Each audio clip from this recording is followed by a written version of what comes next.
बेटा क्या हाल सुनाऊं? मेरे पास कुछ बचा हो तो मैं हाल सुनाऊं ना। मेरे पास तो कुछ भी नहीं बचा, आप लोगों को मैं क्या सुनाऊं?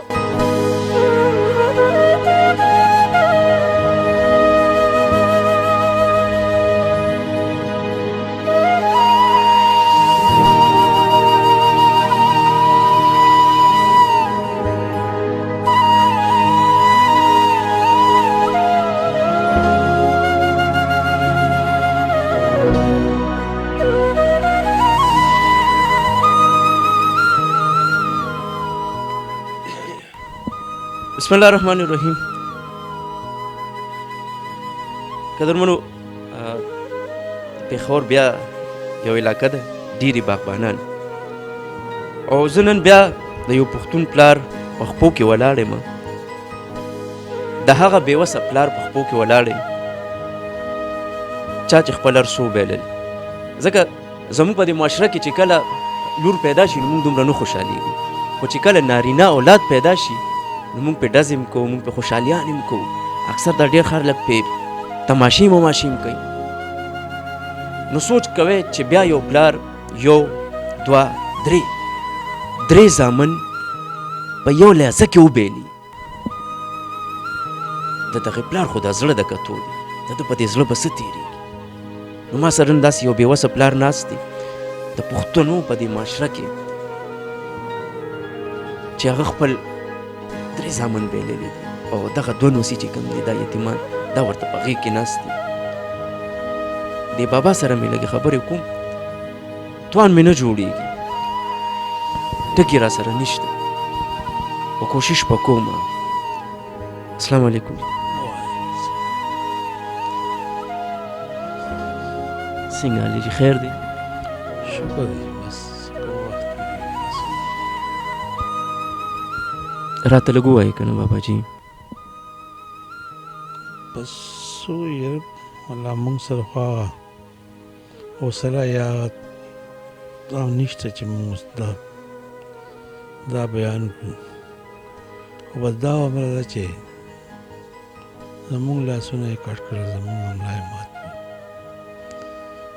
او موږ دا وایو چې یاره که زما دې بچو باندې دا شی تېر شو که نه، دا قرباني هغوی ورکړه، نو کم از کم دا مرک داسې قانون جوړ کړل شي.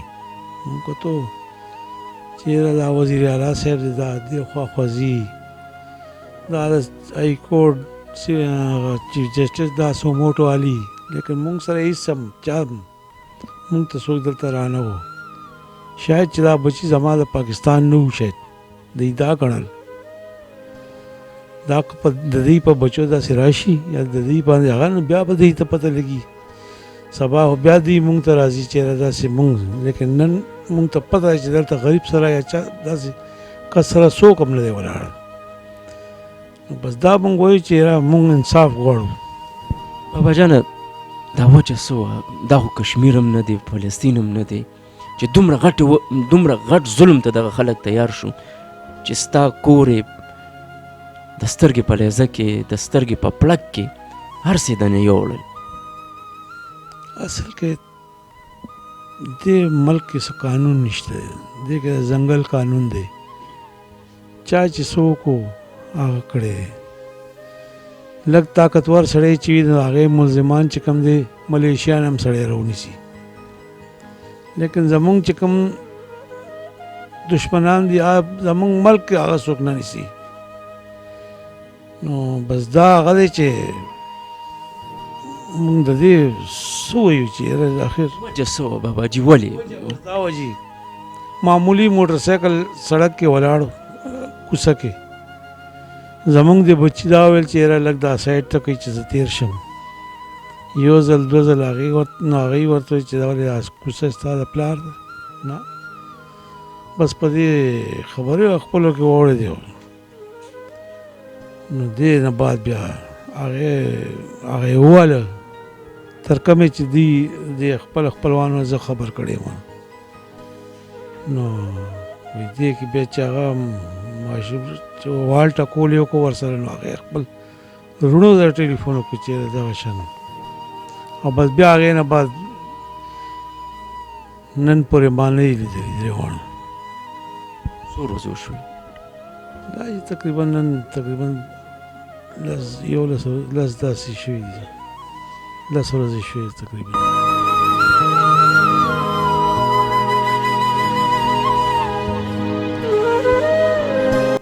زه یو لاړ، 2 لاړل، 3 لاړل، او چې دا کوم دا ګلونه ستاسو په غېږ کې ناست دي، ځکه دا نارینه اولاد چې کوم وي که نه، او بیا په دې عمر کې دا د پلار ملاتړ وي.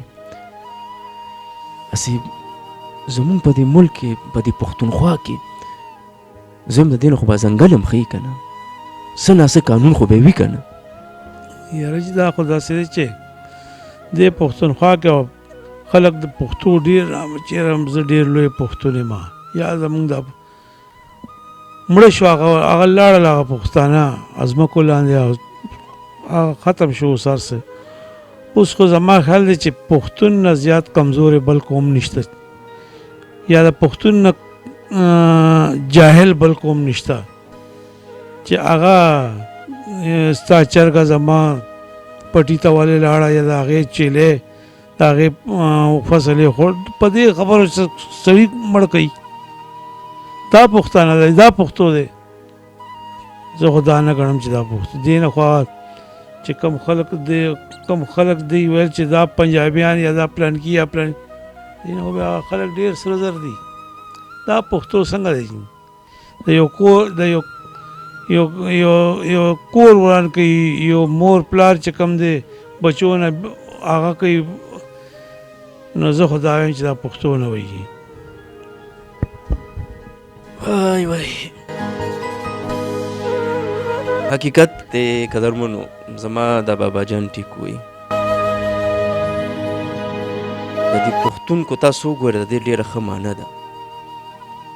خو افسوس دغه دی چې زما کم زلمې کول دی، کم ځوانان دي، نو هغه نه د دې نه خبر دي چې پښتون څه ته وایي، او نه په دې پوهېږي چې پښتو څه ته وایي.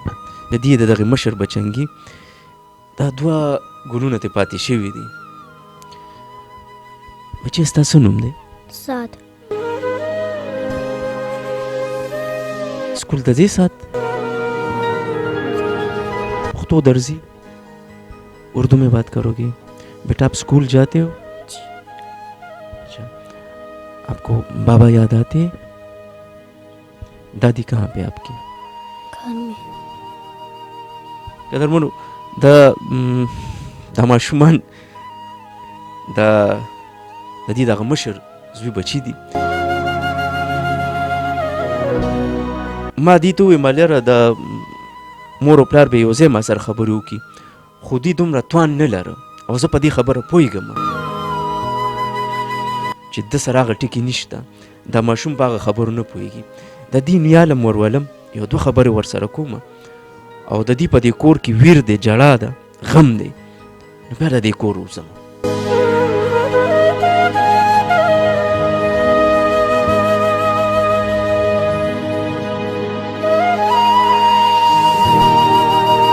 قدرمنو د سات سره دغه دنیا خواته راغلم، او دا زما هغه مورکۍ ده چې چا خپل هر څه وبایلل، چې څو هغه لاړل. دا حقیقت دی چې کله ځوان زلمې زوی لاړ شي که نه، نو په هغه وي د پلار ملا ماته شي. خو دې پلار ته بیا هم زما په خیال لږه غوندې اسانه وي، ځکه چې سړی بهر چم ګاونډ کې حجره کې دغلته خلکو سره کینی. خو زه یم دا مور نه ده، دا مور په دې مور خو بلکل قیامت وي، د دې خو دنیا روانه شي. د هغې وجه دی چې دا غریبه خو بس د کوټې په ګوټ کې به ناست دی، دا خو بل څه کولی هم نشي. کوشش کوم دې لږه غوندې پښتو کې مسله ده، او تاسو به پوهیږم انشاءالله تعالی. السلام علیکم. माँ जी, मैं जहाँ पर भी जाता हूँ तो वहाँ पे बातें यही होती है कि किसी का बेटा मारा गया, किसी की बेटी मारी गई, तो मेरे पास अक्सर अल्फाज ख़त्म हो जाते हैं. اور آپ کا جو دکھ ہے آپ کا درد ہے وہ اتنا بڑا ہے کہ میرے پاس اس کے لیے الفاظ نہیں ہیں، لیکن میں پھر بھی کوشش کروں گا، کیونکہ ماں جی ہم جنگل میں رہ رہے ہیں، 1 2 3 بیٹے، ذرا اپنے دل کا حال سنائے نا مجھے ماں جی۔ بیٹا کیا حال سناؤں؟ میرے پاس کچھ بچہ ہو تو میں حال سناؤں نا، میرے پاس تو کچھ بھی نہیں بچہ، آپ لوگوں کو میں کیا سناؤں؟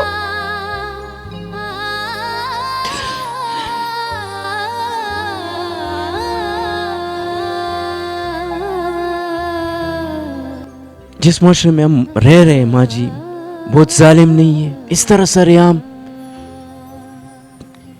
کوئی یہ نہیں سوچتا کہ اس کی ماں ہوگی، اس کی بہن ہوگی، اس کا باپ ہوگا، اس کی جان پہچان والے ہوں گے، کسی نے یہ نہیں سوچا۔ بیٹا اگر سوچتے تو یہ حال ہوتا۔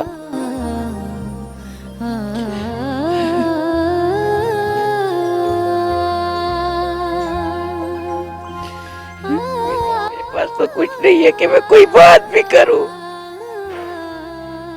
میرا تو سب کچھ چلا گیا ہے۔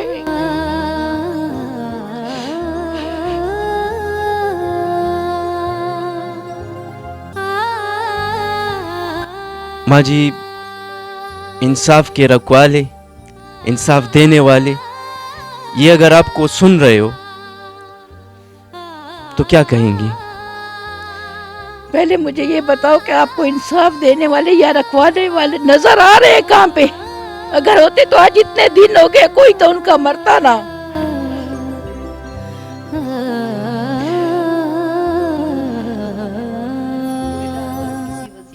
قدرمنو دا مورکه می صحیح وي، مونږ چې په کومه کوڅه ورځو، په کوم کور هم دننه کیږو، نو همدغه ګیله ده او همدغه خبرې دي. حقیقت وایي دا مور مې ډېره پوه ده، نه په دې ملک کې انصاف شته، نه قانون شته، او نه د انصاف ورکولو والا شته.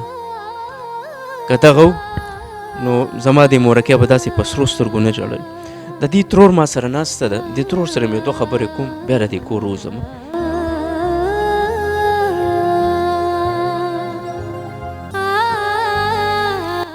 میں یہ یقین سے کہہ رہا ہوں کہ